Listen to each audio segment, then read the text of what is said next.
New Year's Eve, one of the biggest bar nights of the year, but too much fun could land you in trouble and even end in tragedy. We obviously want everybody to have a plan. If you are going out to celebrate the new year. Sergeant Robert Sellers is one of many state troopers keeping a watchful eye on drivers this holiday. His focus is on those who may be impaired. We increase our patrols, so we'll have, extra troopers around Northwest Ohio. We'll be extremely vigilant as far as enforcing the traffic laws. 13 ABC rode with Sellers New Year's Eve. First stop of the night, a speeder. Ma'am, I checked your speed at 63.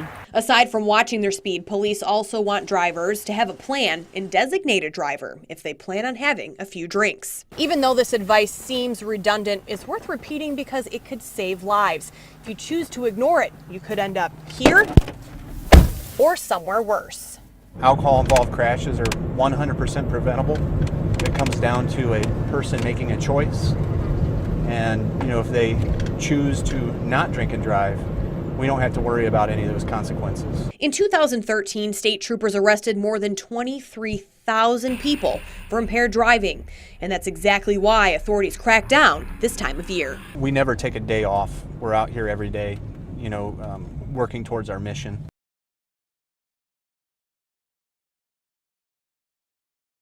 It's hard. Daily routines, don't know them anymore. Life for Peggy Nabalski and her family of 6 has been flipped upside down. Sunday night, her home took a direct hit from an EF2 tornado.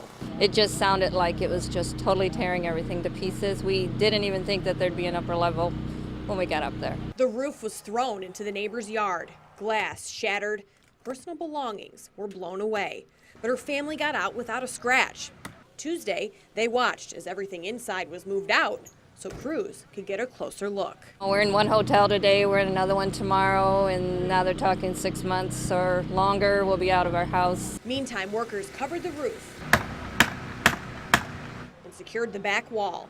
They were also able to help in a different way.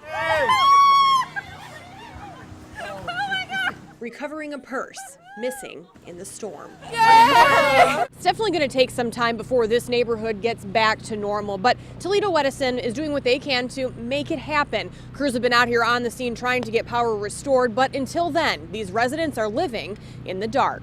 We had a major high voltage transmission line that went down, as well as some heavy damage to our distribution system. For now, many households are relying on generators while they wait for life to get back to normal. We're all safe, and that's the only thing that matters right now.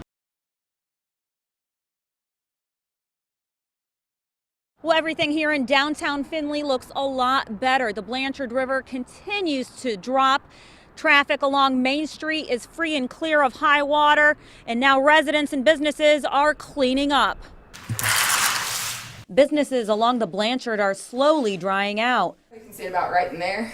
In '07, this shop was under 5 feet of water, just where the blue paint lines are.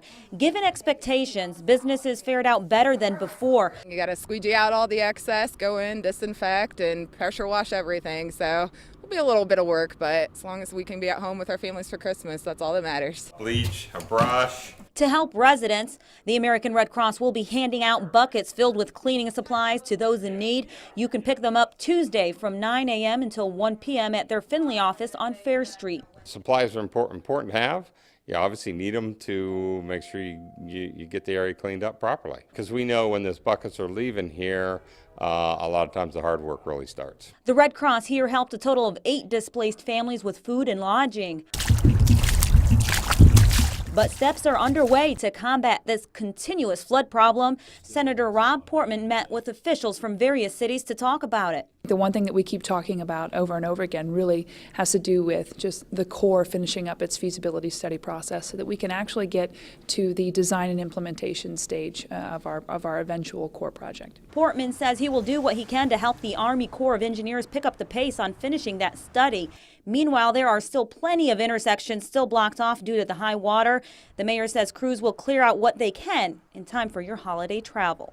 Red Cross officials say they will have a team driving around the area tomorrow assessing the damages to see if additional supplies are needed, and also to outreach to those families in those outlying areas that still need help. Reporting in Findlay, Senna Ora, 13 ABC Action News.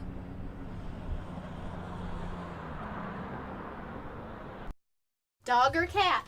Dog. Deanna Long is one of hundreds of people who count on the Humane Ohio Pet Food Bank every month. There's some canned food here. We've got dry food up here. Taking care of them gets a little overwhelming, and this really helps out to come here and know I can rely on them. It does mean a lot to me that this organization is here to be able to help me out. All the shelves are normally stocked full of food.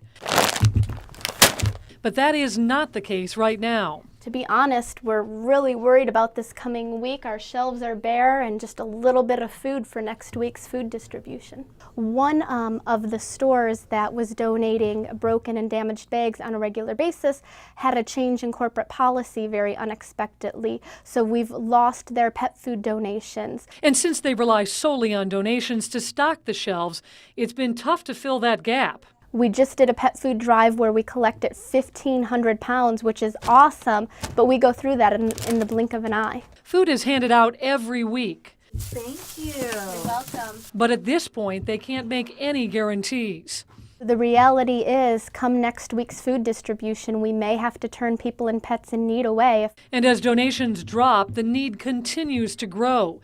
They're feeding an average of 30 extra households every month compared to this time last year. We're feeding an average of about 285 households every single month for a total of over 80,000 pounds of pet food distributed already this year. And every little bit helps. No matter how small your donation, you will make a big difference in someone's life. Every bag that's donated, every can that's donated, it may not seem like much to you, but it means the world to that person and that pet that are benefiting from it.